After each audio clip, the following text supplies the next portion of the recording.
I think he's very engaged in class, and he knows what to do, so that I don't really have to worry about him that much, but he's super talented.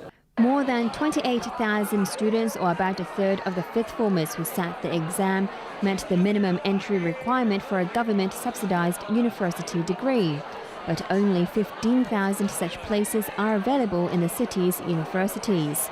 This means a large number of the successful DSE candidates will have to dig deeper into their pockets to pay for private courses or opt for sub-degree programs.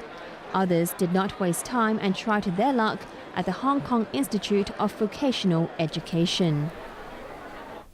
Modern College has apologized after 23 of its students were disqualified from university for cheating in the Diploma of Secondary Education exam. Their principal and teacher were suspended following the case of plagiarism, which Education Chief Edna described as unfortunate.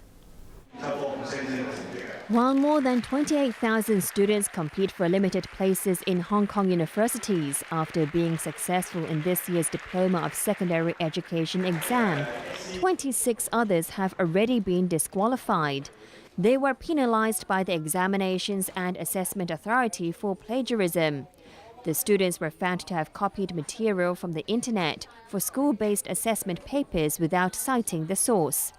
2 took part in a liberal studies course and another in a history project. The other 23 were from Modern College, which admitted today that the students had their Chinese language papers disqualified for plagiarism. Chinese is one of 4 core subjects needed to qualify for university. Their Chinese language teacher and the college principal have been suspended for failing to report the matter to the college management after discovering problems with the paper. Modern College spokesman Carson Chan said it is difficult for teachers to check if students violated exam rules because there is no software to determine the problem. Chan apologized and said he is very disappointed over the incident. Education Secretary Edna described the case as alarming and unfortunate. Urged teachers to remind students that copying material for exam papers is a serious offense, adding that they must respect intellectual property. He said the Examinations Authority has an established mechanism to handle such cases. The Consumer Council says up to a quarter of all brands of honey sold here aren't as pure or sugar-free as they claim to be. It also found that some brands that cost more contain sweeteners, while antibiotics were added to others. ATV's Arthur Urquiola reports. The Consumer Council tested 55 samples of honey sold in Hong Kong to confirm claims that they are pure or natural. The watchdog found that 14 brands that claim to be 100% pure honey did not meet the Codex International standard. Honey should not have added to it any food ingredients, including food additives, nor shall any other addition be made other than honey. The council said that 14 samples had sweeteners such as corn syrup or sugar cane syrup added. 8 of the samples were brands of the more expensive Manuka honey, which sells for more than $150 per 100 grams. And 7 brands were found to have come from a country other than that stated on the label. For instance, one supposedly from Switzerland actually came from the mainland. The Customs and Excise Department is following up to see if the Trade Descriptions Ordinance, the TDO, has been breached.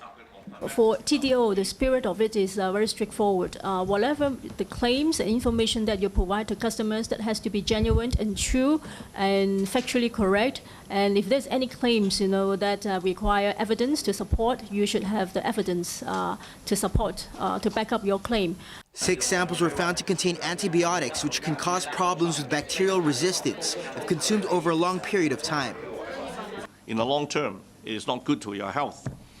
Now, infection caused by resistant microorganisms often fail to respond to conventional antibiotic treatments and resulting in prolonged illness. So this is the problem, if you continue to take this kind of low-level antibiotics. So it will lead to high medical costs and even higher risk of death.